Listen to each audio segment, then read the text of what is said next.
माली साल 2024-25 के लिए कल लोकसभा में पेश किए गए सालाना बजट पर अपनी शदीद बरहमी का इजहार करते हुए गजवेल हल्के के 42 पार्टी उमूर इंचार्ज वी प्रताप रेड्डी ने कहा कि बड़े भाई वजीर आजम नरेंद्र मोदी ने छोटे भाई चीफ मिनिस्टर तेलंगाना से मिलकर खुशहाल और कुदरती वसाइल से माला माल तेलंगाना रियासत को गरीब बना दिया।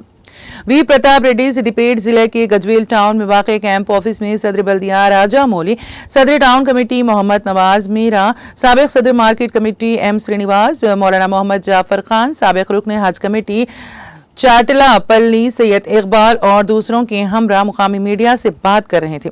उन्होंने इल्जाम आयद किया कि पार्लियामेंट में मौजूद कांग्रेस पार्टी के 8 और भारतीय जनता पार्टी के 8 अरकान पार्लियामेंट में बजट इजलास के दौरान तेलंगाना रियासत से हुई हल्क तलफी के खिलाफ लबकुशाई से गुरेज किया, जो कि रियासत तेलंगाना के अवाम से सरासर नाइंसाफी के मुतरादिफ है। उन्होंने कहा कि रियासत के अवाम में बीआरएस पार्टी को पार्लियामेंट में पहुंचने से रोककर रियासत के मुफादात को मजरूह किया है, जिसका खमियाजा तादी रियासती अवाम को भुगतना पड़ेगा। मरकजी हुकूमत ने दानिस्ता तौर पर तेलंगाना रियासत को बजट में 1 रुपया भी मुख्तस न करते हुए रियासत के मुफादात को मजरूह किया। रियासत में तरक्याती काम मजदूद होकर रह जाएंगे। छोटे भाई रेवंत रेड्डी गाరికి 8 సీట్లు కాంగ్రెస్ పార్లమెంట్లో బిల్లు ప్రవేశపెడతా ఉంటే పార్లమెంట్లో బడ్జెట్ ప్రవేశపెడతా ఉంటే 8 మంది ఉన్న కాంగ్రెస్ ఎంపీలు మాట్లాడారు, 8 మంది ఉన్నటువంటి బీజేపీ ఎంపీలు మాట్లాడారు। వాళ్ళ పార్టీలకు దాసోహమైపోయినటువంటి విషయాన్ని తెలంగాణ ప్రజలు గమనించాలని చెప్పి మేము విజ్ఞప్తి చేస్తున్నాం। बड़े भाई छोटे भाई दोनों मिलके తెలంగాణ రాష్ట్రం దివాలా తీయించారు। ఇలా 8 నెలల కింద తెలంగాణ రాష్ట్రం ఏర్పడక ముందుకు తెలంగాణ ఆదాయం నెలకి 14,000 కోట్ల ఆదాయం ఉంటే ఇవాళ 12,000 కోట్లకు వచ్చింది।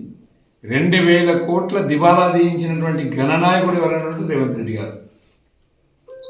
ఇవాళ తెలంగాణ రాష్ట్రానికి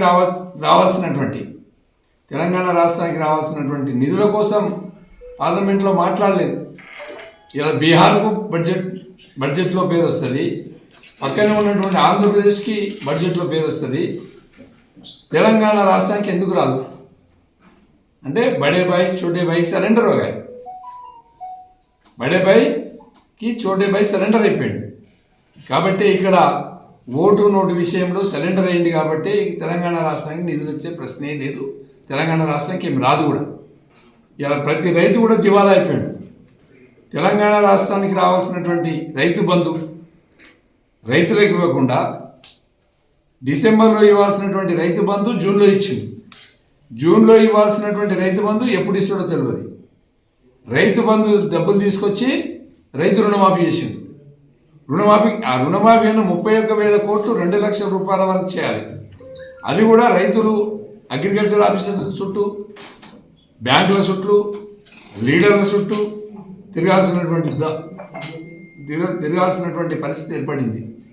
కాబట్టి ఇవాళ మేము ఒకటే ఈ ప్రభుత్వం మీద మేము మాట్లాడేది ఏంటంటే 7 మాసాల కాలంలో మీరు సాధించింది ఏంటి? రాష్ట్రాన్ని దివాలా తీయించడమే సాధించిందా?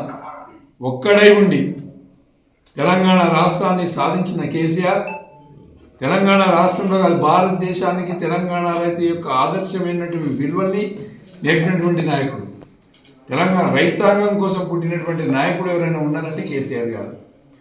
రైతే రాజును చేసిన నాయకుడు ఎవరైనా ఉంటే కేసీఆర్ గారు। రైతుల యొక్క భూముల యొక్క విలువలు పెంచింది ఎవరంటే కేసీఆర్ గారు। ఒక కాళేశ్వరం ప్రాజెక్టు ఉంది, ఒక పాలమూరు రంగారెడ్డి ఉంది, ఒక సీతారాంలో ఎత్తిపోతల ఉంది, దాదాపుగా 70% 80% కంప్లీట్ చేసిండు కేసీఆర్। వాటికి నిధులు సాధించడంలో కూడా విఫలమైంది। పక్కనే ఉన్నటువంటి పోలవరానికి 50 నుంచి 60,000 కోట్లు వస్తాయి। ఇక్కడే ఉన్నటువంటి కాళేశ్వరం ప్రాజెక్టు కానీ లేకపోతే పాలమూరు రంగారెడ్డి కానీ మరి ఎందుకు నిధులు రావు? నిధులు రాకపోతే ఈ సౌటా దద్దమ్మలు, చెవి నుండి వినలేని వాళ్ళు, కన్ను నుండి కనిపించిన వాళ్ళు, ఈ సౌటలు దద్దమ్మలు పార్లమెంట్ సభ్యులు కాంగ్రెస్ పార్టీ కావచ్చు, అటు బీజేపీ కావచ్చు, సౌట దద్దమ్మలు ఎందుకు రాజీనామా చేయరు? రాజీనామా చేయాలని మేము డిమాండ్ చేస్తున్నాం। రాష్ట్ర ప్రజలు మీకు ఓట్లేసి గెలిపించింది ఎవరి కోసం? రాష్ట్ర అభివృద్ధి కోసం।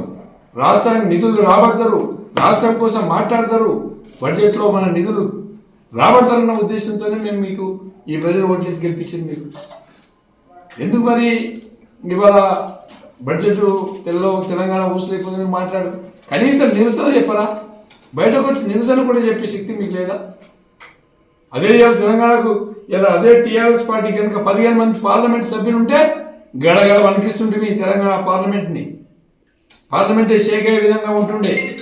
ఒక్కడైనటువంటి తెలంగాణ రాష్ట్రం సాధించిన కేసీఆర్ ఇలా 15 పార్లమెంట్ గెలిపించి ఉంటే పరిస్థితి ఎట్లుండేది? ప్రజలు కూడా ఆలోచించాలి, తెలంగాణ రైతాంగం ఆలోచించాలి, తెలంగాణ యువకులు ఆలోచించాలి, తెలంగాణ ప్రజలు కూడా ఆలోచించాలి. దాన్ని మేము విజ్ఞప్తి చేసేదంటే ప్రజలకు కూడా చెప్తున్నాం. ఇలా మనం బీఆర్ఎస్ పార్టీకి కేసీఆర్ పార్టీకి ఓటు వేయకపోవడం వల్ల నష్టపోయింది ఎవరు? ఇలా రైతు యొక్క భూమి విలువ ₹1 కోటి ఉన్నది 50 లక్షలు కూడా కొనేవాడు దిక్కులేడు ఇవ్వడు. అంటే రైతు భూమి అమ్ముకోవాలని కాదు, రైతుకు ఒక భరోసా కల్పించినటువంటి నాయకుడు కేసీఆర్. కాబట్టి మీ అందరం కూడా విజ్ఞప్తి చేసేది ఏంటంటే ఇప్పటికైనా తెలంగాణ ప్రజలు చైతన్యం కావాలి, ఎక్కడికక్కడ బీజేపీ ఎంపీలను నిలదీయాలి, కాంగ్రెస్ పార్టీ ఎంపీలను నిలదీయాలి, రాజీనామా కోసం డిమాండ్ చేయాలని చెప్పి నేను ప్రజలందరూ కూడా విజ్ఞప్తి చేస్తున్నాం.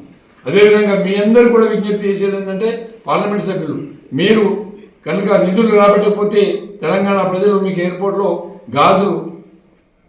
గాజులు తీసుకొచ్చి రెడీ పెడతారు.